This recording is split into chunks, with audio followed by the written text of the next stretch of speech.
Pendeta Yasri Mauna, saya berdoa. Kau bersama dan selamatkanku, tiada yang mustahil bagimu. Yesus, ku percaya padamu. Yesus, ku percaya padamu. Saudara, mari kita berdoa. Ya Tuhan Allah, kami mohon kepadamu, kuatkanlah dan teguhkanlah iman kami, supaya waktu ini ketika kami mau belajar firman Tuhan, biarlah ini menjadi waktu paling baik buat kami. Kami berdoa supaya Tuhan mendahului kami, masuk di dalam hidup kami. Bahkan sejauh suara ini terdengar, biar Roh Kudus-Mu yang bekerja, supaya kami dimampukan mengerti firman-Mu. Bahkan lebih dari itu, kami dimampukan menjadi pelaku-pelaku firman Tuhan. Jauhkanlah semua penggoda pencobaan. Biar dalam damai-Mu kami belajar firman Tuhan. Terima kasih banyak Tuhan. Kami rindu pada firman-Mu. Berfirmanlah bagi kami. Di dalam nama Yesus, firman yang hidup itu kami berdoa. Amin. Mari silakan duduk semuanya. Bapak Ibu saudara-saudara, shalom. Dalam sukacita kita paling tidak nanti 2 malam ini, tema ini satu tema yang baik sekali untuk kita merenungkan kehidupan kita, bukan saja di dunia, tapi nanti setelah mati. Masuk surga bukan amal baik. Jadi masuk surga itu bukan karena amal baik, begitu Karena itu saya mau ajak kita renungkan satu bagian pembacaan Alkitab, karena ini tema ini paling banyak dibicarakan oleh teman-teman pekabaran Injil. Saya akan ulangi hal-hal yang sebenarnya saudara tahu, tapi saya ingin mengulangi. Mari kita baca sama-sama Efesus pasal 2 ayat 9 sampai ayat 8 dan 9. Efesus 2 ayat 8 sampai 9. Yang sudah dapat katakan amin. Amin, betul. Separuh dia tidak buka juga amin. Itu tipu, itu dia nama. Oke, Efesus 2 ayat 8 sampai ayat 9 kita baca sama-sama. 1, 2, 3. Sebab karena kasih karunia kamu diselamatkan oleh iman. Itu bukan hasil usahamu, tetapi pemberian Allah. Itu bukan hasil pekerjaanmu. Jangan ada orang yang memegahkan diri. Demikian firman Tuhan. Berbahagia setiap orang yang mendengar firman, memelihara dan melakukan dalam hidup setiap hari. Shalom. Buat sedikit. Shalom. Dalam hidup ini ada 2 hal yang harus saudara khawatirkan. Apakah saudara sehat ataukah saudara sakit? Kalau ternyata saudara sehat, tidak ada hal yang perlu dikhawatirkan. Tapi kalau saudara sakit, ada 2 hal yang harus dikhawatirkan. Apakah saudara sembuh ataukah saudara mati? Kalau ternyata saudara sembuh, tidak ada hal yang harus dikhawatirkan. Tapi kalau saudara mati, ada 2 hal yang harus dikhawatirkan. Apakah masuk surga ataukah masuk neraka? Kalau ternyata saudara masuk surga, tidak ada hal yang perlu dikhawatirkan, karena sudah masuk. Tapi kalau masuk neraka, ada yang perlu dikhawatirkan? Ada apa lagi? Masuk neraka itu tidak bisa pi barang 2 minggu keluar kembali baru pi ulang.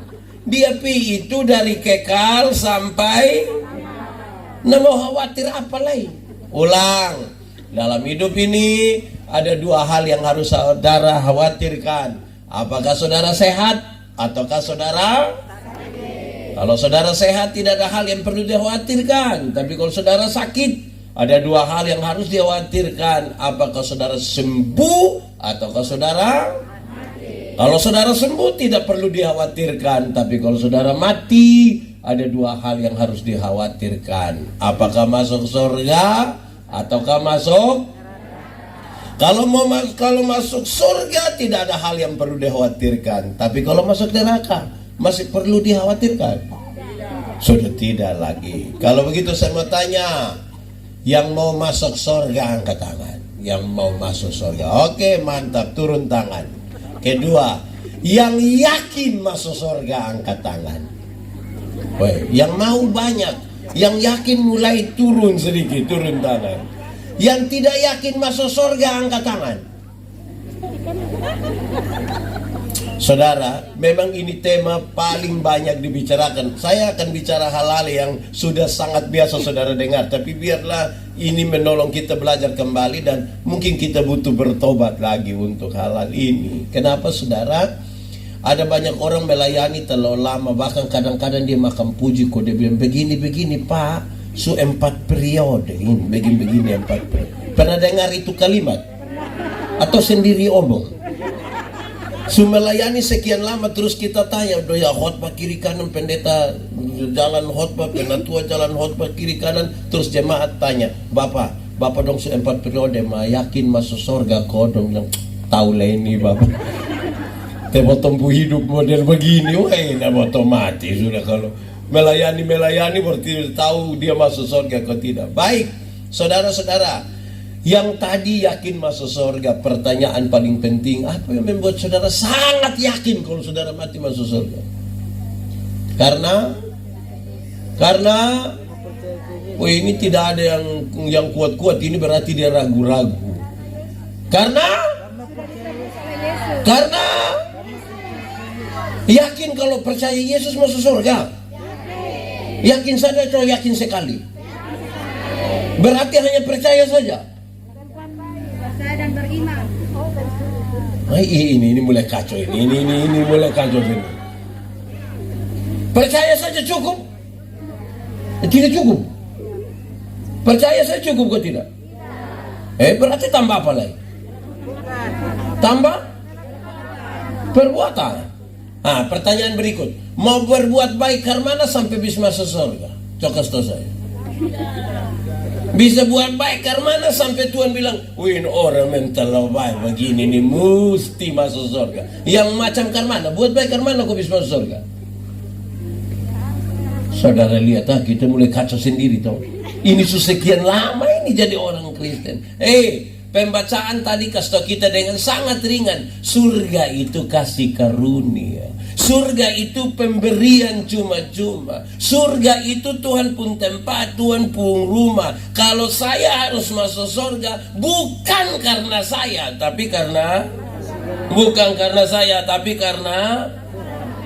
itu surga itu Tuhan punya. Dia punya aturan sendiri, bukan kita pun manusia pun aturan yang bawa pergi surga sana. Kok bisa begitu Pak Pendeta? Iya, mari kita ikuti pelan-pelan. Orang penginjilan dong suka omong ini. Saudara tahu, tapi saya mau perlahan-lahan kembali untuk ulang. Saudara, kasih karunia itu berarti pemberian cuma-cuma, gratis. Saya kasih contoh. Ini laki-laki satu boleh dapat betapu HP. Dapat betapu HP, tapi tolong pikas pindah itu motor dulu. Itu cuma-cuma? Itu cuma-cuma? Tapi kan tidak pakai uang. Oke. Kalau gitu beta ganti. Tidak usah kasih pindah motor. Ini HP mahal, tapi lu kasih 1.000 saja. Cuma-cuma? Kok 1.000 sah? Ada. Yang dimaksud dengan pemberian cuma-cuma itu dia. Coba di sini. Yang dimaksud dengan pemberian cuma-cuma itu dia sorong. Itu cuma-cuma. Amin kok. Terus kembali. Kan ini hanya Tuhan saya yang bisa beri dan cuma-cuma, kalau saya tidak. Iya. Pemberian cuma-cuma. Hei, saudara, walaupun surga itu pemberian cuma-cuma, saudara, tapi semua orang tidak bisa menerimanya. Tidak bisa. Kenapa? D-O-S-A. Dibaca? Orang penginjilan suka bilang begini, dosa itu apa? Dosa itu melanggar kehendak Allah. Amin. Sekarang jujur, satu hari kita langgar kehendak Allah berapa kali? Banyak kok sedikit? Bisa hitung kok tidak? Sendiri dibuat, sendiri tidak bisa hitung. Tapi ya mari kita dong biasa bilang begini, coba kalau satu hari kita langgar kehendak Allah tuh 3 kali saja. Dosa pikiran 1, dosa perkataan 1, perbuatan 1. Berarti ada berapa? Itu banyak kok sedikit? Sedikit kok 3 sah. Kalau 3, satu hari 3, 1 bulan berapa? 3 kali 30 hari 90 banyak kok sedikit? Oh, kalau 1 bulan 90, 1 tahun berapa? 90 kali 12 bulan 1080, taruhlah 1000. Nah, 1 hari 3, 1 bulan 90, 1 tahun 1000. Nah, kalau 1 tahun 1000 coba masing-masing kali dan dia pu umur. Saya mau tanya Adino dong, umur berapa saya? 25 kali 1000 25.000 bisa pi surga. Pendeta Yandi ini khotbah tiap hari 1 tahun tuh KPI 260 kali. Sedikit kok banyak? Terus pendeta Yandi pun dosa 1 hari 3 kali umur sekarang 45. 1000 kali 45 45.000. Pendeta Yandi masuk surga. Ini jantannya dia yang tua dong. Nyeri. Itu baru 1 hari 3. Apalagi kalau 1 hari tidak bisa di woi itu. Saya mau tanya, kalau dengar bunyi lonceng gereja kok tidak pergi gereja, dosa kok tidak? Kalau ada orang lewat kita pemuka, dia lari kincang dia motor terkejut dia jatuh bruk, kita bilang mampus, dosa kok tidak? Kalau kita jengkel dengan orang tua marah kita banting pintu, itu dosa kok tidak? Kalau polisi ada tilang terus karena kita juga kita bilang, Pak, beta minta maaf teh ini tadi taruh motor di rumah sakit orang ame ini helm, padahal ini tipu nih, dosa kok tidak?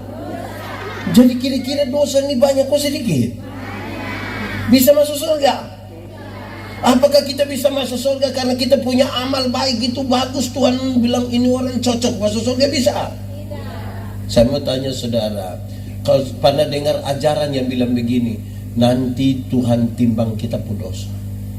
Kalau perbuatan baik lebih banyak dari dosa, masuk. Kalau dosa lebih banyak dari perbuatan baik, masuk juga. Tapi masuk. Nah, pertanyaannya itu ajaran yang mana? Alkitab bagian mana yang ajar kita begitu? Ada Alkitab yang ajar kita begitu? Upah dosa ialah itu dosa besar kok kecil? Besar kok kecil? Banyak kok sedikit? Sedikit sonde. Semua dosa. Orang-orang penginjilan selalu bilang begini, ada satu orang nih dia rampok bank, kena tangkap masuk penjara. Waktu dia masuk penjara terus sidang pengadilan bilang begini, karena engkau rampok ini maka engkau dituntut berapa tahun lah begitu. Sekarang sebelum putusan engkau boleh kasih pembelaan sedikit. Bapak, saya minta maaf, saya pencuri ini karena terpaksa. Kami sementara susah dalam keluarga. Istri sudah mau melahirkan lagi, uang tidak ada. Saya baru saja di PHK, uang dong juga masih ada. Saya kasih kembali semua. Saya kasih kembali. Kalau saudara hakim, saudara kasih bebas dia? Kasih bebas kok tidak? Kok dia suka kasih kembali itu? Kasih kembali kok? Kasih bebas dia kok tidak? Kok orang suka kasih kembali? Kasih kembali. Saudara, manusia saja pencuri tetap pencuri. Entah lu mau mengaku kok sebentar masuk hanya 2 jam juga tetap. Itu manusia yang berdosa, saya tahu keadilan. Apalagi Tuhan kita yang maha adil itu. Dosa tetap. Dosa tetap. Coba buka Kolose pasal 3 ayat 25. Cepat. Sudah Pak? Dong kalau TikTok cepat. Oke, kuat yang sudah baca. Barang siapa berbuat kesalahan, dia akan menanggung kesalahannya itu karena dia tidak mengandalkan orang. Sudah dengar? Belum dengar? Nanti Tuhan kasih dengar. Saya mau kasih saudara, barang siapa membuat kesalahan dia akan menanggungnya karena Tuhan tidak memandang muka itu. Sekarang saudara, yang menarik di sini adalah Tuhan tahu kita ini bukan apa-apa. Orang-orang pekabaran Injil yang begini, ada orang singgah di rumah, dong mau lewat pikupan dong jalan kaki sadar soe. Sampai di Noel Baki sini sudah larut malam. Cek ada rumah pendeta di sini dong singgah pi begini kau mau makan. Tapi ibu pendeta lihat, woi, telur hanya 10. Padahal dong ada 15 orang. Daripada kalau kasih satu-satu, maka yang 5 tidak dapat. Maka ibu rencana bikin telur apa lagi? Dada. Telur pertama taruh cepat-cepat aman, kedua aman, ketiga aman, keempat aman, sampai ke-9 aman. Ternyata telur ke-10 itu busuk. Kira-kira ini adonan ini bisa dibuat untuk kasih layani ini tamu dong, kok tidak? Tidak. Kok kenapa tidak? Kan hanya satu yang busuk, yang 9 ada baik gitu. Kok hanya satu yang rusak, 9 baik? Saudara lihat, satu telur yang rusak bikin rusak 9 yang lain. Anggaplah yang 45.000 yang pendeta Yandi punya itu perbuatan baik semua, amal ibadah semua, tapi ada satu yang tidak baik. Satu dosa telah meracuni seluruh perbuatan baik kita. Bisa masuk surga? Bisa. Di surga itu dia butuh yang sempurna. Orang baik banyak. Saya mau tanya, nilai yang paling baik itu berapa? Kalau ada orang dapat 99 itu baik atau tidak? Tidak baik. Kalau dapat 99 baik atau tidak? Tapi di surga kamu butuh 100. Orang baik sebanyak, tapi surga butuh yang sempurna. Mau cari di mana? Pakai cara manusia sudah tidak bisa lah. Pakai cara manusia sudah tidak bisa. Mesti pakai cara Tuhan. Amin kok. Bagaimana cara Tuhan? Dong suka jelaskan begini. Saya mulai dari orang pekabaran Injil pun. Nanti ayat itu yang kita pun. Dia bilang begini. Tuhan Allah itu adalah Allah yang penuh kasih. Amin. Jadi Tuhan Allah, coba sebut. Tuhan Allah itu maha apa saja? Maha kasih, maha murah, maha adil, maha penyayang, maha, pokoknya semua maha itu ada di Tuhan Allah, kecuali mahasiswa yang tidak. Tuhan Allah maha kasih. Amin kok. Kadang-kadang orang salah untuk apa? Untuk apa? Memberikan penilaian terhadap Tuhan Allah yang maha kasih. Dong pikir Tuhan Allah yang maha kasih itu sama kayak kita pubai dong. Bayi itu terlalu sayang cucu. Betul kok bayi-bayi? Bayi-bayi itu kalau cucu lempar rumah, lempar orang pemangga, dombela kok dompu cucu. Apalagi cucu hanya satu baru laki-laki.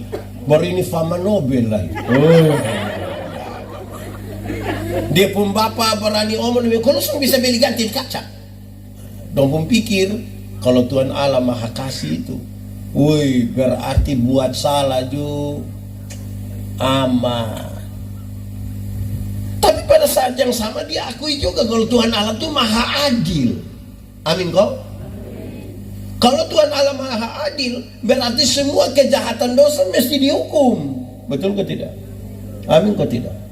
Tapi banyak orang juga salah untuk memahami Tuhan yang maha adil. Dia kira kalau Tuhan adil itu, Tuhan itu hanya kerja tunggu kita buat salah dihukum kita. Ada ibu-ibu ini yang iris-iris sayur di dapur, iris-iris begini, dia mengantuk kok iris kena dia pun ibu jari terus, aduh Tuhan saya salah apa, ampun Yesus tolong, aduh Tuhan. Woi, kalau setiap kesalahan kita iris satu kali di kita pujari, Wih beta ini mungkin suka na iris dari ujung kaki sampai ujung kepala. Wih, sepertinya Tuhan itu kerja hanya menghukum saja, kerja hanya menghukum saja. Jadi kita pun hidup ini hidup tertekan saja. Saudara, pertanyaan dari orang-orang penginjilan ini menarik. Bagaimana Tuhan Allah yang maha kasih, yang sayang kita dan dia tidak mau hukum kita, sekaligus dia maha adil, yang harus menghukum kejahatan dosa. Bagaimana bisa terjadi? Ini soal. Tapi bersyukur. Syukur kepada Tuhan Allah. Kenapa? Hanya di dalam Alkitab, hanya di dalam kekristenan, kita bisa menemukan bahwa Tuhan Allah yang maha kasih sekaligus dia maha adil. Kenapa? Tuhan Allah itu dia maha kasih sekaligus maha adil. Ada kisah orang penginjilan dia begini. Dulu abad 19 itu ada seorang jenderal tentara di Rusia namanya Jenderal Samila. Dia anti pemerintah, dia bergerilya dari hutan-hutan lawan pemerintah. Satu saat bahan makanan dicuri orang. Anak buah lapor, komandan, kita pembahan makanan orang pencuri. Dia marah sekali. Sudah susah di hutan, makanan sedikit orang curi. Dia perintah anak buah, cari yang pencuri itu, tangkap, bawa di hadapan umum, hukum dia di situ, biar yang lain dan coba-coba ulang. Kamu jangan kembali kalau tidak bawa yang pencuri. Beberapa saat kemudian dong kembali dong, lapor komandan, yang pencuri itu kita tangkap. Oke, siap algojo, undang orang semua ke situ. Kalau beres kasih saya. Setelah beres semua dan datang lapor dia. Ternyata ketika dia pergi dia kaget sekali, karena yang pencuri adalah dia punya mama kandung sendiri. Kalau dia hukum dia punya mama kandung, ini anak baik atau tidak? Anak durhaka. Mama yang melahirkan dia, masa dia hukum? Tapi kalau dia tidak hukum dia punya mama, dia pemimpin yang adil kok tidak? Tidak adil. Orang lain dia hukum, masa kok keluarga sendiri, mama sendiri dia tidak hukum? Lalu apa yang dibuat oleh Jenderal Samila? Dia buka dia punya jubah tentara yang penuh dengan lambang-lambang tentara itu. Dia buka. Dengan badan telanjang itu dia peluk dia punya mama kuat-kuat. Dalam pelukan itu dia bisikan satu kalimat yang penting sekali. Dia omong di dia mama pun telinga bilang begini, Mama, aku mengasihi engkau. Dia pun mama menangis sejadi-jadinya, dia peluk dia pun mama kuat-kuat. Lalu dari mulutnya sendiri dia perintah dia pun anak buah, cambuk. Anak buah mulai maju dan cambuk dia punya mama. Tapi karena Samila berbadan besar itu peluk dia pun mama kuat-kuat, tidak ada satupun cambukan yang kena di dia punya mama. Semuanya kena di dia punya badan. Saya mau tanya, ada kasih kok tidak? Ada keadilan kok tidak? Saudara lihat, kasih dan keadilan hanya bisa bertemu dalam sebuah pengorbanan sama-sama. Kasih dan keadilan hanya bisa bertemu melalui sebuah pengorbanan. Lihat kawan di sebelah kau kasih tahu, pengorbanan.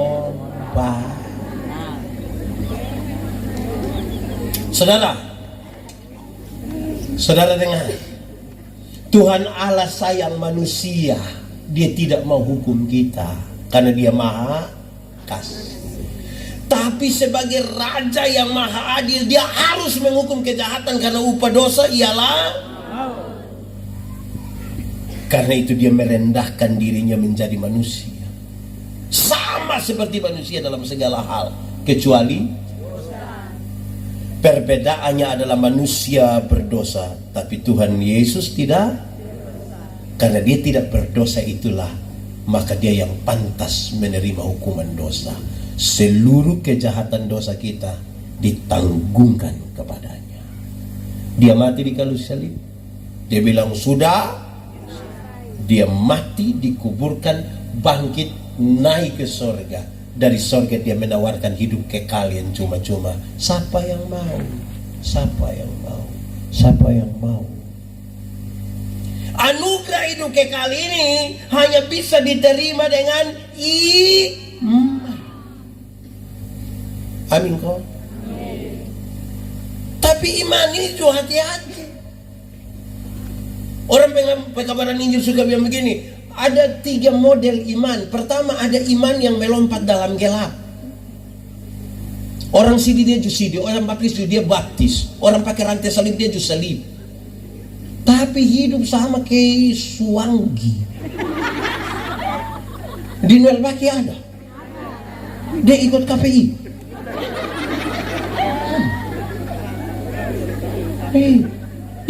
Ikut sidi lah baru jawab ini bikin dramatis. Ini ada dong ngomong iki sedih-sedih.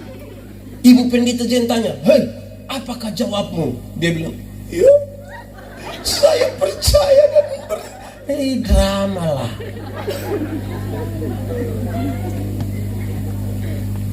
Saudara tahu, kekristenan itu ada 3. Dalam konteks ini saya sebut 1. Beragama tapi tidak beriman.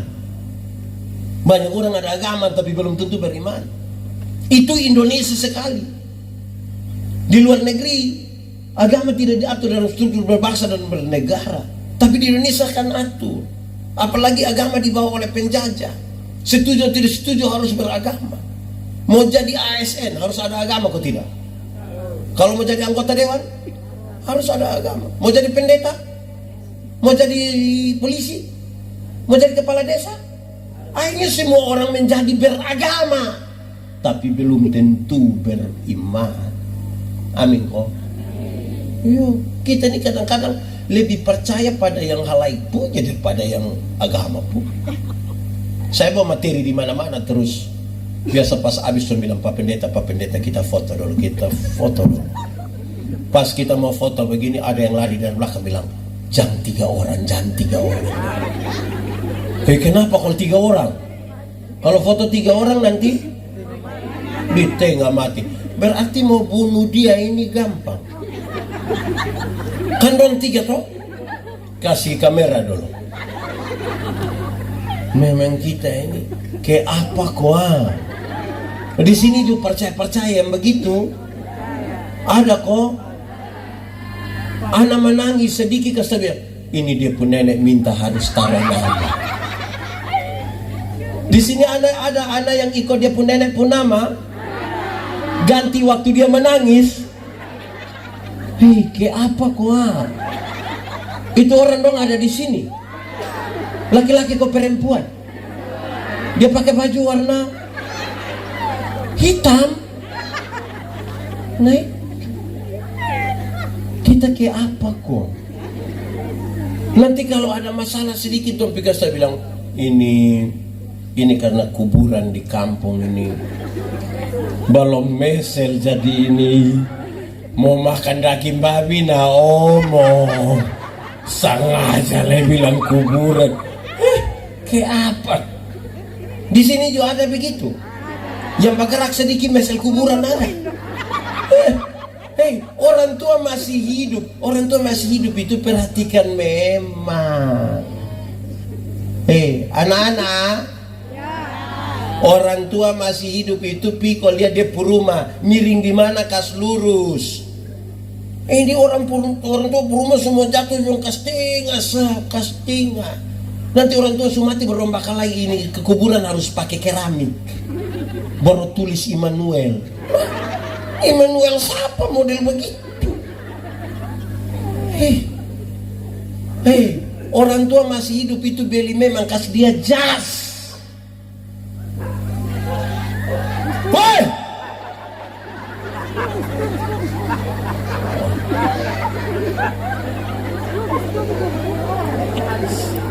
Oke, orang tua masih hidup itu beli memang kasih dia jas. Bisa kok anak-anak? RBJ tidak apa-apa. Fix sayang, fix. Itu juga baik. Ini orang tua masih hidup ini dong kas tengah bab tua jalan hanya pakai yuken. Mati dong kas pakai jas. Orang tua masih hidup beli memang kas bab tua sepatu. Beli memang. Ini orang tua hidup kas lepas bab tua jalan kaki kosong sako pasir masuk bab tua pujari dong tabuka semua begini. Mati dong kas pakai sepatu, beli tanpa tawar. Bilang beli kas orang mati jangan tawar. Teh ini. Hai, di Noel Bakin juga ada yang begitu. Itu yang fam apa dong? Orang tua masih hidup, beli kok dia pakai sepatu supaya sepatu pun posisi masih begini toh, supaya bab tua langka begini toh. Ini sepatu posisi menghadap begini baru dia beli. Bapak mau naik begini pilih. Sebegitulah di sini ada tulis dia harga. Ini iman model begini tidak bisa. Amin kok. Ini iman melompat dalam. Coba gitu di rumah ada Alkitab, nah baik. Saya kalau pergi jemaat per rumah saya tidak bawa Alkitab. Sampai sana baru saya bilang, Bapak, kami Alkitab dulu. Itu dia di belakang lama. Sulama lagi dia pulang datang dia bawa Alkitab tapi aneh. Dia fama nobe tapi Alkitab tulis nubat tunis. Ini pasti dia pinjam ini.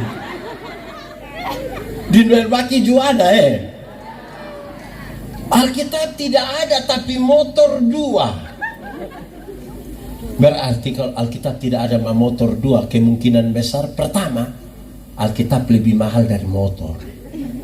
Jadi dia bisa beli motor dua tapi Alkitab tidak bisa. Atau yang kedua, mengkali dia suhafal itu Alkitab. Jadi kita tinggal omong Efesus 2 ayat 8-9. Dia langsung. Kira-kira kita di pertama kok kedua. Itu saudara. Nah, kedua, iman yang sementara. Iman yang sementara itu pokoknya kalau dia sakit cari orang persekutuan doa. Kalau sakit doa, uang tidak ada doa, anak mau ujian doa, semua doa. Tapi ketika tanya, lo mati masuk surga? Yo, kenapa yakin? Kok beta ini sebangun gereja berapa? Beta pelayanan. Untuk hal-hal yang sementara diandalkan Tuhan. Tapi waktu bicara tentang kekekalan yang masuk surga pun andalkan mana? Kok beta.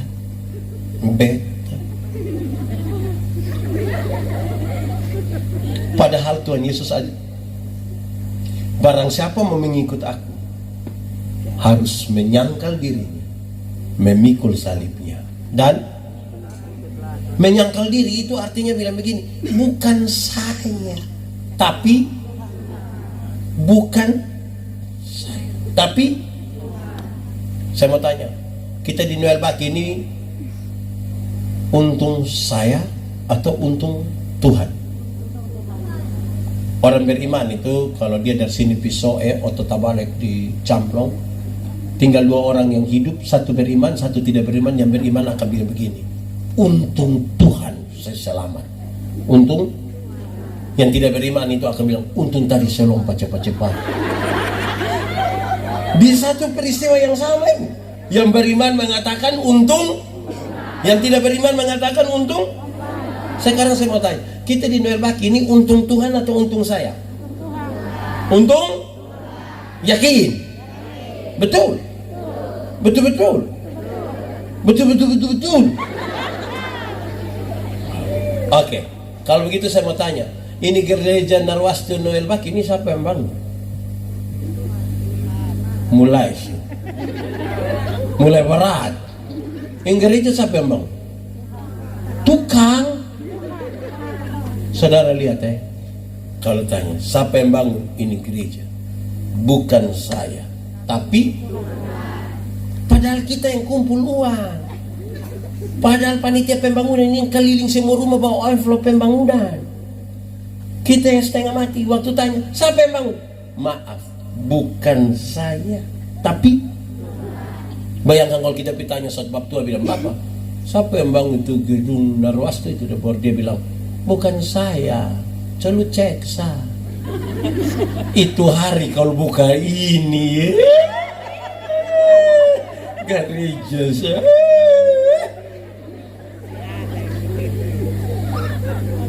Ada orang satu miskin, sakit-sakitan, dia datang kepada saudara. Saudara tolong dia. Singkat cerita dia sehat, dia sukses. Dia bawa kesaksian itu kemana-mana. Orang-orang diberkati dengan kesaksiannya. Terus berita itu sampai ke telinga saudara. Apa yang akan saudara bilang? Itu hari datang sini semua mati, Pak. Untung. Kok tadi bilang untung Tuhan? Saudara, Gubernur NTT ini siapa? Okay. Anggap saya di Noel Baki, saudara dia pun ketua tim sukses.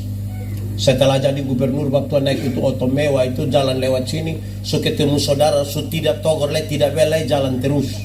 Apa yang akan saudara bilang? Sebenarnya itu hari dia tidak jadi.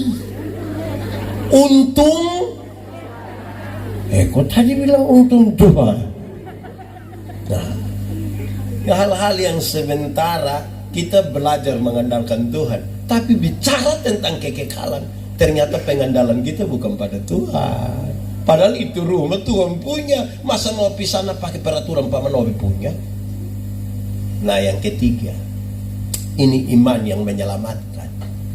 Iman yang menyelamatkan dong suka pakai ini ilustrasi dan meme. Ini semua ini saudara sudah ingat, tapi mau saya ulang.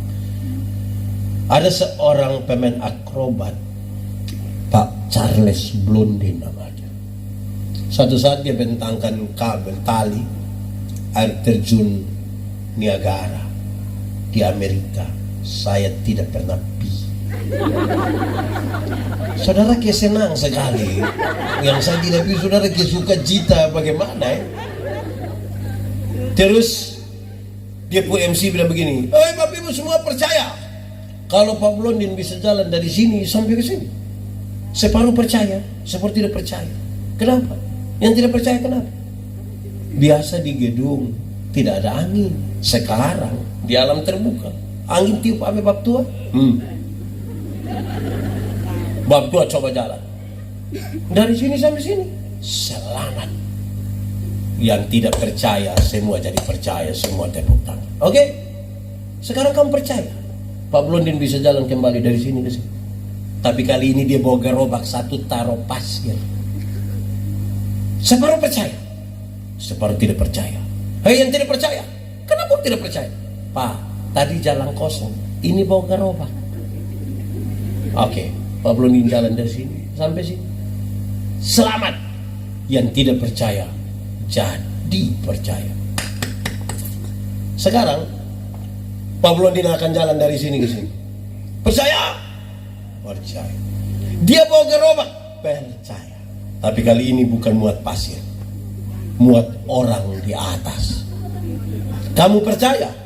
Oh, tidak Bapak. Tadi pasir itu dia diam-diam seumur hidup. Manusia ini ada flu, asma, corona, apa semua. Oke. Yang percaya angkat tangan. Wih, ada barang 50-100 orang percaya. Ini, Adi, percaya Pak Blondin bisa dari sini ke sini? Iya. Bawa gerobak isi manusia. Iya, lu yakin? Iya. Nah kalau begitu, Adi naik. Jangan saya. Aduh, saya belum nikah Bapak nanti. Oke, yang percaya. Bapak percaya? Iya. Dari sini ke sini bawa gerobak. Percaya? Iya. Bapak yang naik. Aduh, jangan saya Bapak. Nyantai, saya batok di atas takut saya. Waktu aja. Akhirnya semua yang percaya disuruh. Yang percaya coba sampai naik. Tidak ada yang berani naik. Sudah kalau tidak ada yang naik, berarti acara selesai. Terus ada anak kecil satu. Dia bilang sama. Dia lompat datang, dia naik, dia duduk. Pak Blondin mulai jalan. Semua tahan napas. Dong takut dong bernapas salahin Pak Blondin jatuh. Jadi dia tahan napas. Sampai di sebelah dengan selamat. Semua bangun tepuk tangan. Yang tidak percaya jadi percaya semua. Tapi mata orang tertuju kepada anak kecil. Dong tanya dia, Adi, lu pemberani lah. Memang. Kenapa lu berani begitu? Pak Blondin itu beta pun bapak. Tiap hari dia latihan dan beta. Beta yakin bepung Bapa tidak akan pernah kasih celaka beta. Hai. Mempercayakan diri kepada Tuhan. Amin kok? Makanya Tuhan ajar kita percaya Tuhan mesti ke anak-anak. Anak kecil nih kalau kita taruh dia di sini, dia pun Bapa di bawah. Terus kita bilang, "Adek, lompat." Dia lompat ke dia. Lompat. Kita bapak-bapak yang pusing mau tangkap dia karena mana? Betul kok tidak? Betul kok tidak? Coba sekarang taruh dia pun mama di sini. Dia pun mama di situ, dia pun bapak di bawah, baru dia pun bapak dengan bahasa yang bagus sekali. Bapak bilang, "Sayang, lompat." Lompat sayang. Sayang lompat. Bapak rubah lebih romantis lagi. Ayang, ayo dong ayang. Ayang berani lompat. Ayang bilang lu tua begitu lu ayang.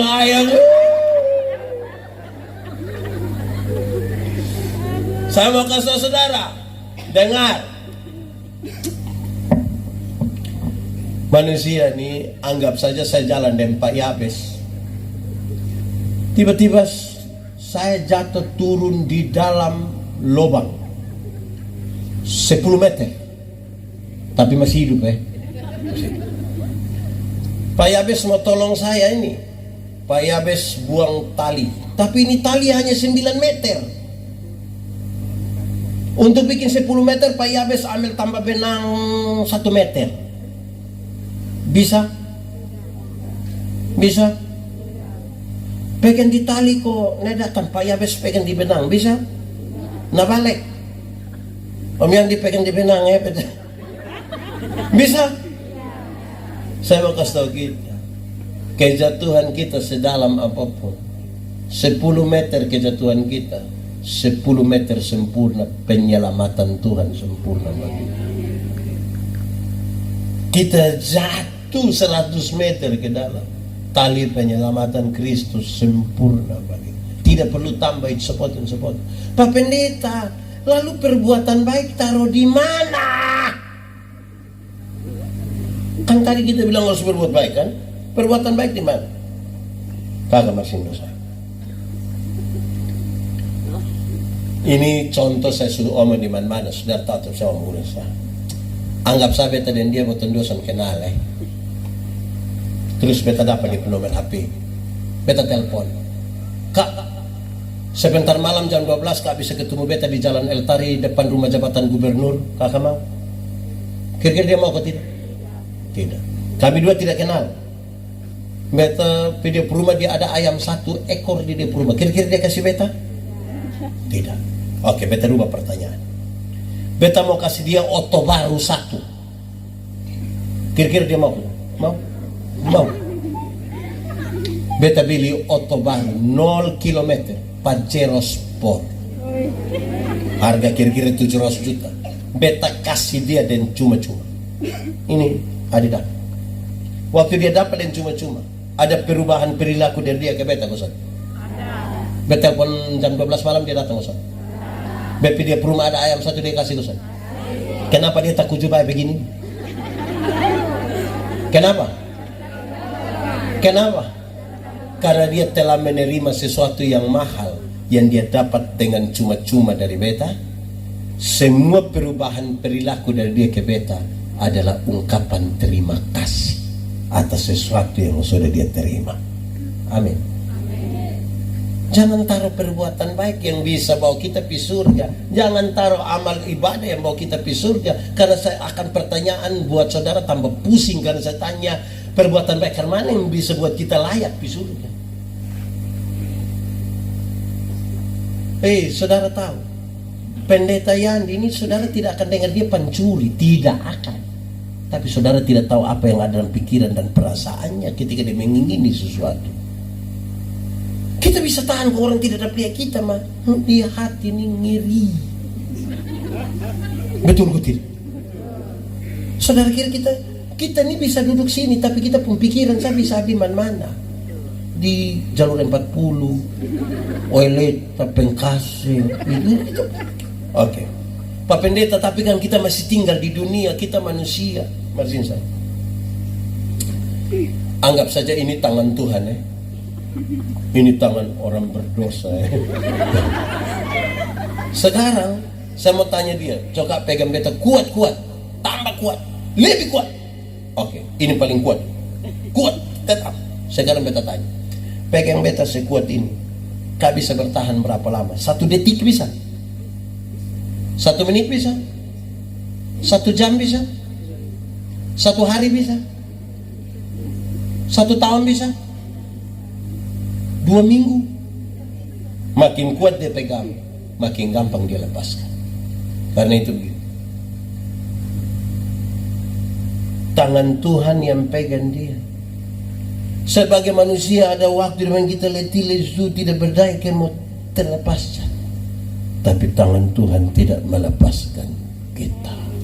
Amin. Makasih ya. Ganteng ya.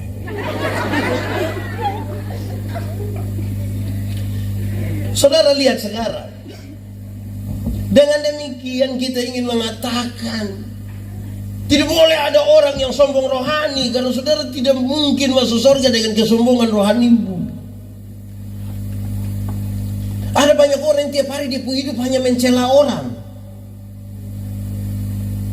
Zaman sekarang ini ada pendeta ada pendeta hina jemaat, jemaat hina pendeta. Hai, lu jatuh turun bulat-bulat dari surga.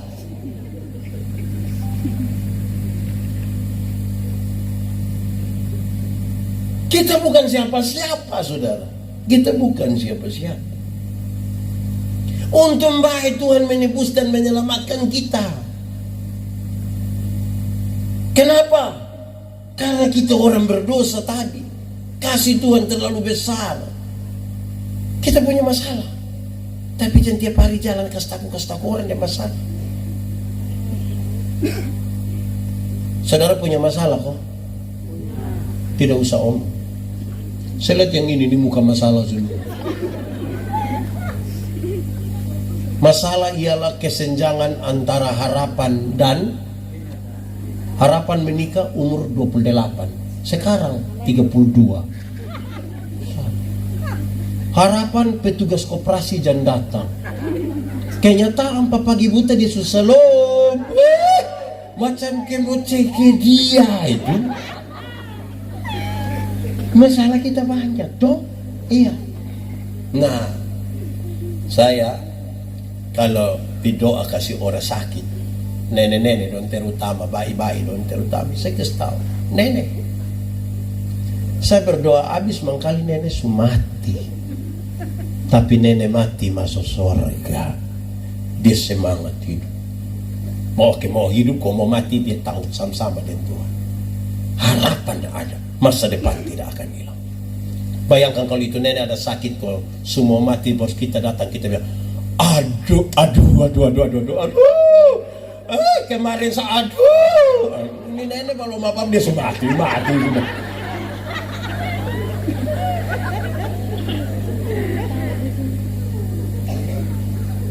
sudah 90 tahun itu doa serahkan sudah.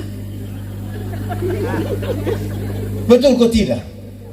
Daripada kita ini kadang-kadang penuh kemunafikan lah.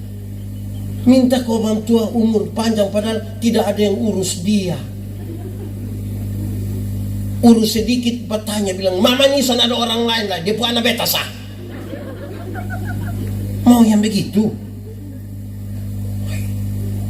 Nanti anak mantu dong urus, baru orang tua ini kalau anak dong uruskan dong perasaan, dong bilang, aduh anak mama minta maaf mama jadi beban.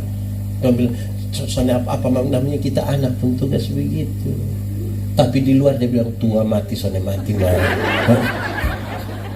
Kita munafik. Betul kok tidak? Dong ini soalnya suka dengan orang tua, tapi orang tua kalau masih hidup kota kujuk kau mau batok sedikit, dong langsung sampai tes sertifikat. Ini orang lu hidup. Jadi kau mau umur panjang sampai kapan? Toh akan selesai juga toh. Mati masuk.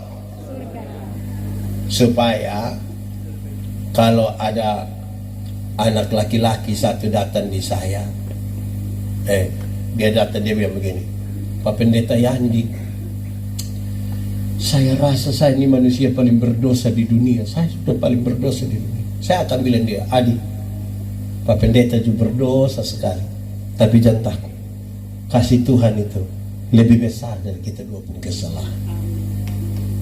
Wah, itu dia semangat. Tapi bayangkan kalau dia datang dia bilang begini, Pak Pendeta, saya rasa saya manusia paling berdosa di dunia. Terus saya bilang, iya, saya lihat lu pemuka ini muka berdosa ini, saya lihat.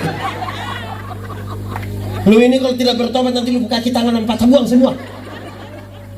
Hai, kita ini kayak apa kok? Ini anak ini dia pikiran, jalan kaki juga kaki patah, naik motor juga kaki patah. Hai, kasih dia harapan. Amin kok. Nah, kita ini yang bakar raksa dikit putar film neraka di kampung supaya kasih tahu orang dong. Orang nonton habis, aduh Pak Pendeta neraka loh. Saya bilang, saya tidak pusing dari neraka. Tapi minimal pendeta mesti tahu, saya tidak perlu. Kenapa? Saya masuk surga, bukan masuk neraka. Ya tapi pendeta, saya tidak tahu itu tidak apa-apa kan. Saya masuk surga bukan karena ketakutan hukuman di neraka. Saya masuk surga karena Tuhan Yesus mati bagi saya. Bagaya. Sampai hari ini gereja-gereja masih sibuk bakalai soal baptisan. Masih sibuk bakalai soal gereja mana yang dia pusambayang paling benar. Kalau su gereja di sini, pergi gereja di situ, lompat lagi sana lagi, lam-lam dia hal lain. Sampai lupa pada salib Kristus yang di sini juga ada. Dia ada duduk di sini. Kita lagi bicara tentang surga ini. Kayak apa kok? Bagaya. Saudara, mari sudah kita datang kepada Kristus. Tuhan ini tolong kita tuh. Saya mau tanya. Kalau sebentar pulang, masing-masing orang saya kasih uang 100.000. Senang kok tidak? Cerita orang kok tidak? Pasti pulang cerita bilang, lu rugi lu senepi. Itu pendeta yang kepala botak. Terus kita uang. Tuh malam kedua piye? Sekarang saya mau tanya, Tuhan Yesus mati bagi kita, harganya lebih mahal dari 100.000 atau lebih murah dari 100.000? Yakin? Kalau lebih mahal dari 100.000, cerita orang. Sudah. Kita ini dapat pulsa 5.000 sakasih seluruh dunia. Bikin status bilang, terima kasih Kak, pulsa masuk. Besok lah ya. Parakus.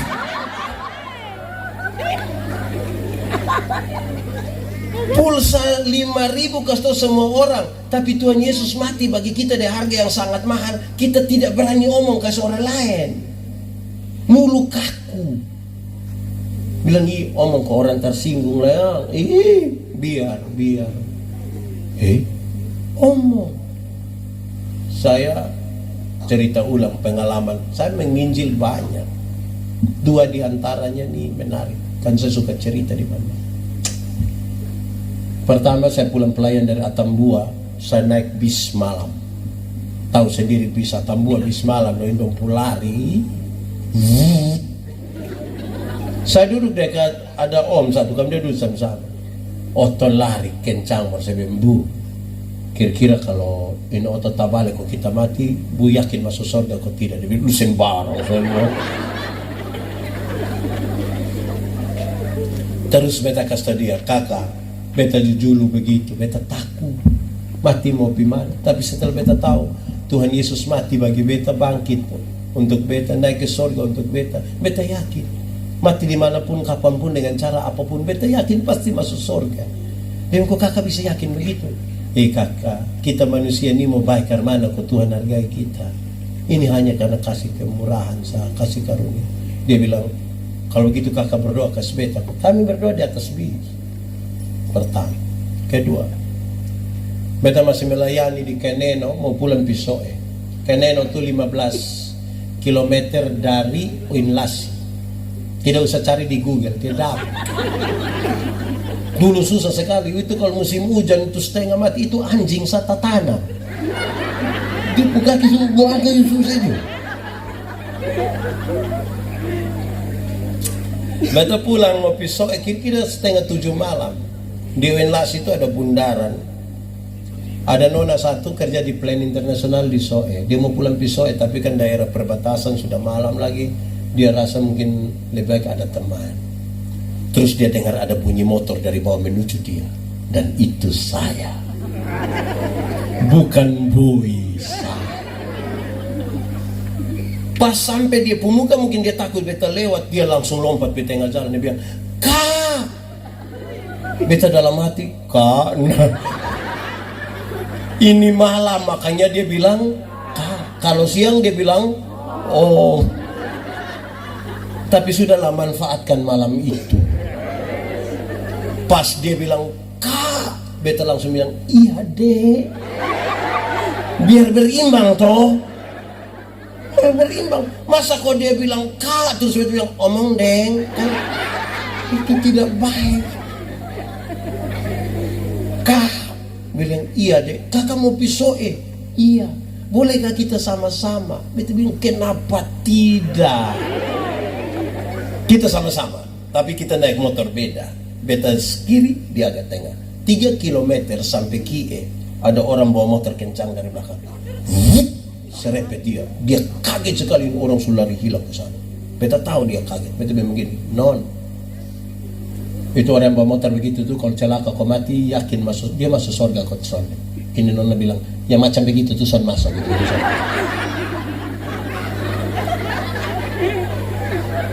Terus beta bilang begini, "Tapi kalau nona sendiri yang mati masuk surga kau son." Dia bilang, "Tahu lah ini. Lu klaim semua orang masuk neraka, lu sendiri tidak yakin dengan surga." Beta yakin bahwa dia punya masalah. Beta bilang begini, "Non, kakak dulu begitu. Kakak takut. Tapi waktu kakak tahu Tuhan Yesus itu mati bagi kakak, bangkit bagi kakak, naik ke surga bagi kakak. Sekarang bapak yakin, kakak yakin." Jam bapak naik lagi. Sekarang kakak yakin, mati dimanapun, kapanpun, dengan cara apapun, kakak yakin pasti masuk surga. Di buku kakak bisa yakin itu. "Nona, kok kita ini manusia berdosa. Kalau kita harus masuk surga itu karena kasih karunia." Dia bilang, "Kak doa kasih beta ya. Kami dua berdoa di atas motor sambil jalan. Tapi kami dua tidak tutup mata. Berani kami dua tutup mata, kami dua selesai." Tapi itu bagian yang penting saya kasih tahu semua orang. Itu cara terbaik untuk kita kasih tahu orang. Untuk surga itu, Tuhan datang dari surga, dia tidak tanya bilang ada berapa gereja sembangun. Dia tanya ada berapa jiwa. Amin. Dulu Tuhan Yesus baru kasih makan 5.000 orang. Orang-orang heran-heran, makan lebih bagi banyak dari 12 dari berapa? 5 roti 2 ikan. Tuhan Yesus kasih setengah dong. Tuhan Yesus pi Gerasa. Di Gerasa dia hanya ketemu dengan satu orang yang kerasukan legion. Legion itu artinya 6.000 roh jahat. 6.000. Kita pun kawan majelis ini satu roh jahat di depo otak kita supusi. Ini 6.000. Ini orang jahat sekali. Bahkan bagi dia pun diri sejahat. Dia titik-titik dia pun diri dan batu ini. Dia tinggal di kuburan. Bagi beberapa orang manusia jahat begitu lepas dia mati buang. Tapi Tuhan Yesus tidak. Tuhan Yesus pilih. Waktu Tuhan Yesus turun dari perahu, dia bilang begini, Yesus, anak Allah yang hidup, apa urusanmu dengan kamu? Rupa-rupanya roh jahat juga kenal nama Yesus. Jadi kalau kita baru kenal nama Yesus saja, kita belum beda dengan roh jahat. Kan roh jahat juga kenal nama itu, dan dia ketakutan. Alkitab berkata, di daerah itu ada penjaga-penjaga babi. Jaga babi berapa ekor? 2.000. Roh jahat ini meminta, biarkan kami keluar ke babi-babi itu. Tuhan Yesus mau keluar toh. Tuhan Yesus membiarkan dong masuk ke babi-babi itu. Matilah babi-babi itu 2.000 ekor. Penjaga-penjaga babi ini marah. Dong kasih tahu orang di kampung datang usir Yesus. Hei, apakah Tuhan Yesus tega buat orang kehilangan pekerjaan? Jawabannya tidak. Tuhan Yesus marah itu karena begini. Dalam struktur budaya Yahudi, babi itu haram. Orang Yahudi tidak makan daging babi. Tidak ada si babi di Yahudi. Aroma dong itu tidak ada di Yahudi. Tapi yang haram itu dong bisa piara 2000 ekor untuk kepentingan Romawi. Sementara satu jiwa yang hampir binasa dong biarkan. Itu yang Tuhan Yesus marah. Alangkah lebih baiknya ada 2000 ekor babi mati daripada ada satu jiwa binasa. Sekarang cokali. Kalau babi 1 ekor harga 2 juta. Kalau 2000 berapa? 4M. Harga satu orang gila. Iya. 4M. Ibu, ada program di sini kas keluar dana 4M untuk pekabaran Injil.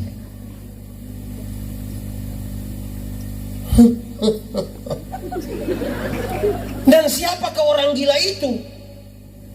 Orang gila itu kemungkinan besar kita pu suami, kita pu istri, kita pu mama mantu, anak mantu, bapak mantu dari lasi.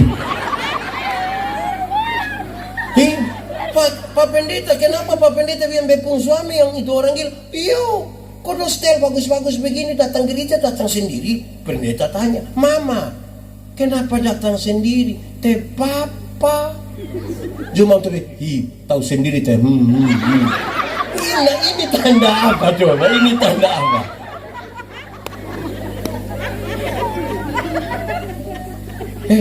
Coba selesai.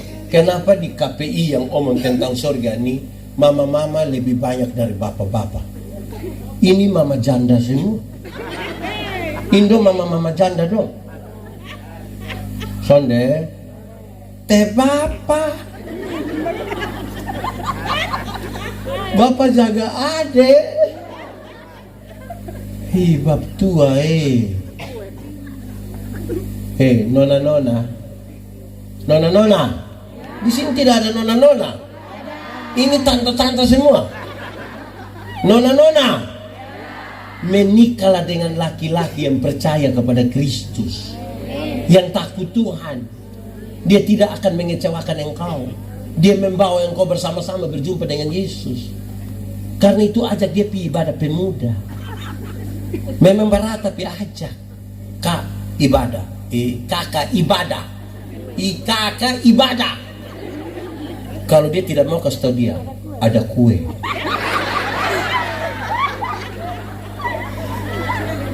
Siapa tahu kue Solo panggil dia. Tapi itu serius. Kamu bagaya, lu mau jaga dia po apa? Bete kasih tahu kamu, kecantikan tuh, kemolekan tuh, kesia-siaan. Umur kalau 90 itu cantik, kalau tidak cantik itu tidak penting. Waktu masih umur 30 ini kita rasa ke kulit dong kinclong-kinclong.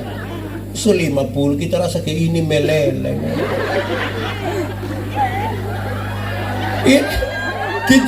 Kita pulang dong ke karmana ko mama ke kakalu gitu. So bisa lah. Beta puteman kita masih SMA, dia tato Guns N' Roses yang ada pangku kaki melukis tuh. Woi gaga, kulit sebagus, warna bagus, gaga. Itu SMA, mungkin umur 17.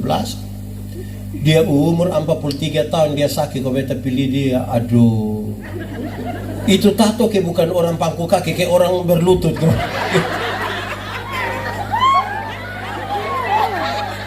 Tuh begini, untuk kau itu tato son ada suara, kau tidak mungkin dia bilang, aduh.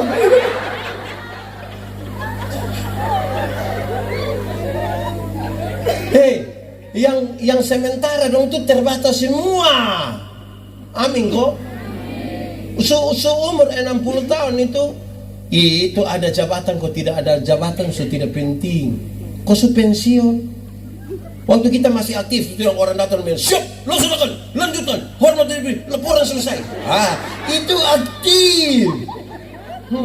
Su pensiun kopi terima ini pensiun di kantor pos.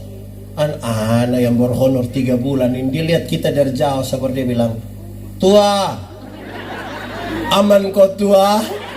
Wah, itu kita mau cek dia. Karena kita di umur 70 tahun, rumah besar atau rumah kecil sama saja. Apalagi rumah tingkat. Kau su pakai tongkat mau naik di lantai 2 lagi. Sudah jadi. Di umur 80 tahun, kalau Tuhan izinkan kita umur panjang, kaya atau miskin itu tidak penting lagi. Kau susahnya mungkin beli 2 kilo kau makan sendiri. Kau su asam urat lagi, kolesterol lagi, jantung lagi. Kita susah. Orang lain kunyah, kita sangku kita molsa. Gigi itu tidak ada, hanya begini. Mau apa? Kumpul cucu, kok cucu dong ada lari-lari. Cucu paling besar bilang begini, Opa mau makan apa nak kakak bagi? Paling dia opa hanya bilang, jangan. Opa bubur sah. Kita ini yang terbatas, kita cari sampai mau mati pun sampai lupa yang tidak terbatas. Akhirnya mau mati ini yang kita tanya, Mama, kenapa belum mau mati? Anak dong masih kecil, belum dia pun bapak model begitulah. Tapi siapa bisa menghindar? Ini anak muda dong susah. Bukan hidup baik-baik, dong pun kreativitas yang kadang-kadang bikin jengkel. Dong bilang begini, kalau buat dosa itu jangan tanggung-tanggung. Bikin itu banyak memang, supaya kalau Tuhan terlalu marah, dia tendang lu lewat dari neraka masuk. Itu lewat dari neraka yang biasa-biasa, pi neraka yang luar biasa. Makam puji oma sembaran sah. Paling jengkel ini kalau susahnya pi gereja lagi duduk minum sopi di situ, pendeta lewat, Bapak bikin apa? Ada perjamuan nih. Itu perjamuan itu diambil dari sebuah refleksi yang sangat dalam pengorbanan darah dan tubuh Tuhan Yesus untuk penyelamatan kita, bukan untuk makam puji. Minum leson bayar orang pusopi lah emang bagaya. Di sini juga ada. Siapa pusuami itu juga ada mikrolet satu di Kupang West apa ini, auto putih, tulis di dia samping pintu bilang begini, kalau mau masuk surga, kalau mau umur panjang, pura-puralah tuli. Jadi saya bayangkan, mungkin supaya kalau orang omong langsung dengar. Tapi ternyata bukan itu yang dia maksud. Kalau mau umur panjang, pura-puralah tuli. Supaya kalau Tuhan panggil, lu tidak dengar kalau lu jalan terus. Saya bilang, manusia model begini Tuhan tidak panggil. Nanti dia pi sendiri. Kemungkinan besar dia lewat Liliban nanti dia. Kita ini yang kayak apa kok? Jadi mari sudah ingat, perbuatan baik itu hanya terjadi untuk sebuah ungkapan syukur terima kasih. Tapi surga semata-mata hanya karena kasih karunia. Sebab oleh kasih karunia tadi kamu diselamatkan oleh iman. Itu bukan hasil pekerjaanmu, tetapi itu bukan hasil usahamu. Tidak boleh ada orang sombong. Tidak boleh. Ada orang yang sedikit-sedikit dia bilang, jangan bergaul itu manusia berdosa. Tidak manusia berdosa. Kita ini manusia celaka semua. Betul kok tidak? Siapa yang berani bilang dia berdosa? Ada orang satu, saya tanya dia, lo pernah maki? Dia bilang tidak pernah dan tidak akan pernah. Saya bilang mantap. Oke, pertanyaan kedua. Tapi lu tahu kata makian? Tahu. Berarti tersimpan di lupa otak. Iya. Ya tercemar juga lupa otak. Yang lu tidak omong saja dia tercemar. Apa Leo? Jadi kita mau jaga kita pun diri macam apa? Begitu. Jadi mama dong, nona dong, jangan hanya perhatikan penampilan di luar sah. Yang fix sayang. L ada kok untuk saya. Jangan hanya itu. Perhatikan juga kita pun kecantikan dari dalam sebagai orang-orang yang Tuhan sudah tebus kita. Harus. Kalau tidak kita sama kayak kuburan. Di luar pakai keramik, di dalam isi apa? Kita bisa pakai bedak bagus-bagus, kelihatan mantap. Jalan dari sini musim Oktober begini lah. Sampai situ ini keringnya turun mau begini. Oh, sudah rusak sudah kita hidup. Harus ada inner beauty, kecantikan diri dari dalam, supaya orang bilang memang kalau tinggal dalam Tuhan tuh. Itu yang perlu kita syukuri. Dalam syukur itu kita duduk. Saya senang duduk kok ibadah begini, saya senang. Saya suka sekali. Dan saya datang saya paling terlambat. Terima kasih yang sudah dong menung. Saya masih ada pengembalahan.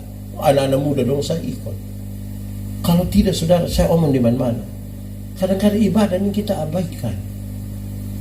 Sebagai pendeta ini kadang-kadang kalau orang bikin syukur kok kita pimpin ibadah.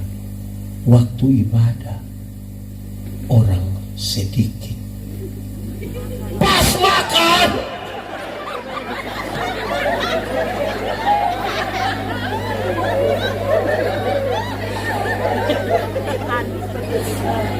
Ulang.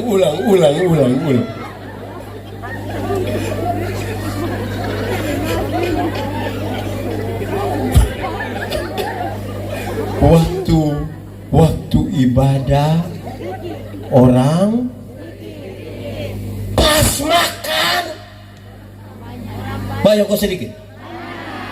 Dan datang dari itu hari. Kita ini abaikan yang paling penting dalam hidup. Ini mama dan jus satu. Dong kalau ibadah syukur di rumah aku undang pendeta dong. Pendeta hotbah terus pendeta yang baik. Saudara, kita sama-sama dengan keluarga kita menyatakan syukur kita kepada Tuhan dalam doa syukur, dalam doa syafaat. Pas kita mau berdoa ini, ibu-ibu dong semua pidapur. Dong bang, sebentar. Sampai di belakang itu ketua dapur tuh ibu-ibu di belakang bilang, sudah doa syafaat. Siap. Ini kuat tadi suka panas. Padahal hanya kacang brinibon ini. Memang itu kacang masalah betul itu. Di sini ibu siapa yang biasa jadi ketua dapur? Ibu yang mana? Mama, stop. Sudah.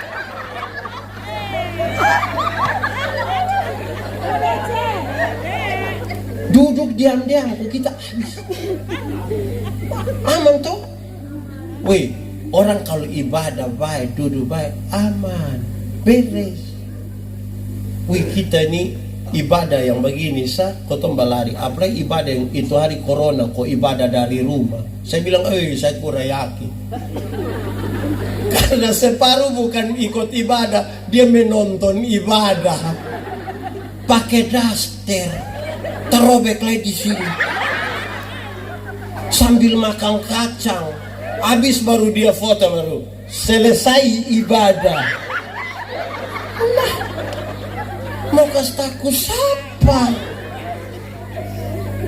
Belajar ibadah tuh perbuatan sebagai tanda bakti kita kepada Tuhan toh. Makanya bikin yang baik-baik. Wih, waktu corona kok ibadah dari rumah itu kan liturgi buat kok bapak dong pimpin di rumah. Nah ini bapak dong baju dong mulai tapi mama dan anak dong kadang-kadang tidak dukung. Mama dan anak seduduk baik-baik begini, bapak datang maka bapak datang pakai batik bab tua masuk. Pas masuk mama dia anak langsung dia, wih. Pas bilang wih cuma dia, lepas lagi pada sendiri.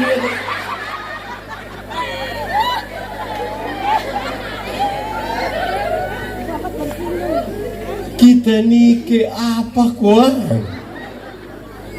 Jadi mari sudah, kotong mensyukuri kebaikan Tuhan, Hei, Bapak Mama, siapakah seperti Tuhan yang berani mengorbankan dirinya bagi kita?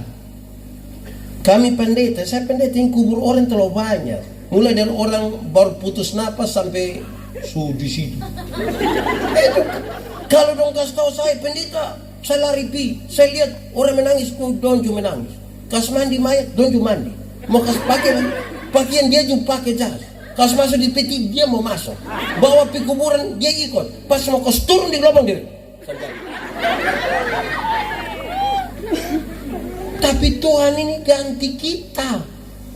Tuhan ganti kita. Siapa di antara kita yang bisa ganti? Ibu-ibu ini yang paling kuat, itu pun Tuhan ganti. Kami bapak-bapak jangan lihat kami pembadan pakai pakaian hebat. Bapak-bapak lu yang kadang-kadang dua contoh. Contoh pertama, bapak-bapak ini kalau dia rasa dia tidak bisa hadapi orang yang datang kau pinjam uang kau apa, waktu Tuhan nanti mama, bisa, bisui mau apa kau. Jadi akhirnya orang pun penilaian bilang, bab tua baik, mamam tua tu yang ke. Padahal bab tua yang dorong mam tua kau usir. Di Nelwaki Sinju ada yang begitu. Bab tua bagaya, dia seorang mam tua jadi orang pun cap ini mam tua yang son baik. Padahal jaga dia pun suami. Itu pun bab tua pun HP pola rumit. Buka pakai sidik jari. Hei, bapak polisi. Ada simpan rahasia negara. Itu pertama. Kedua, anak muda dong biar dong geng-geng, jago-jago, nikah habis dong lemah. Nanti dong biar mama, iya, ame remote TV dong. Di mana? Di sini. 1 meter dia sudah bisa ambil. Mau kuat? Itu baru soal yang terbatas. Apalagi surga. Masa kita tidak butuh Tuhan? Karena itu rendahkan diri sudah di hadapan Tuhan. Perbaharui. Habis ini kita mau mengaku kepada Tuhan, Tuhan saya butuh Tuhan. Saya butuh Tuhan, selamatkan saya. Saya mau percaya. Saya rindu saya diselamatkan. Saya rindu keluarga, suami, istri. Ini bulan keluarga nih, waktu kita berefleksi ya. Amin kok. Mari kita tunduk kepala di hadapan Tuhan. Kita angkat hati kita pada Tuhan. Firman Tuhan berkata, kalau kamu dengar suaranya jangan keraskan hatimu. Minta Roh Kudus lembutkan kita buat hati yang keras-keras, dorang. Supaya kita mau lembut di hadapan Tuhan. Tuhan mengatur kita, Tuhan mengawal kita, Tuhan menjaga kita, membimbing kita. Kita berdoa buat suami, buat istri, buat anak. Bahkan mungkin hari ini ada yang baru sadar, ternyata selama ini saya salah pemahaman. Saya kira saya bisa melakukan sesuatu untuk bisa masuk surga. Ternyata tidak. Hanya karena kasih karunia kita diselamatkan. Saya mau bertobat Tuhan, saya mau terima Engkau. Mari kita berdoa masing-masing. Mari kita berdoa. Tuhan terima kasih. Kami percaya suatu hal bahwa tidak ada yang kebetulan dalam persekutuan dengan Tuhan dan tidak ada yang sia-sia. Karena itu semua yang kami buat ini kami persembahkan untuk hormat dan kemuliaan bagi nama Tuhan. Terima kasih untuk kesempatan pelayanan bagi seluruh pelayan altar dan semua tim persekutuan doa yang mendukung. Terima kasih untuk majelis jemaat dan seluruh jemaat di Narwastu. Terima kasih untuk keadaan dan situasi yang baik hari ini untuk kami beribadah. Kami berdoa besok malam Tuhan akan membawa lagi banyak jiwa diberkati dalam pelayanan ini. Kami pulang dengan sukacita bukan karena kami tanpa masalah, tapi karena kami tahu Tuhan Yesus tidak akan pernah biarkan kami sendiri. Karena itu kami arahkan hati kami kepadamu, menyambut berkat. Tuhan memberkati engkau dan melindungi engkau. Tuhan menyinari engkau dengan wajahnya dan memberi kepadamu kasih karunia. Tuhan menghadapkan wajahnya kepadamu dan memberi engkau damai sejahtera. Tuhan menjaga keluar masukmu dari saat ini sampai selama-lamanya. Yang percaya sama-sama kita katakan amin. Terima kasih Bapak Pendeta yang di Manobet. Yesus memberkati ibadah KPI malam pertama telah selesai. 1, 2, 3. Shalom, sampai jumpa besok malam.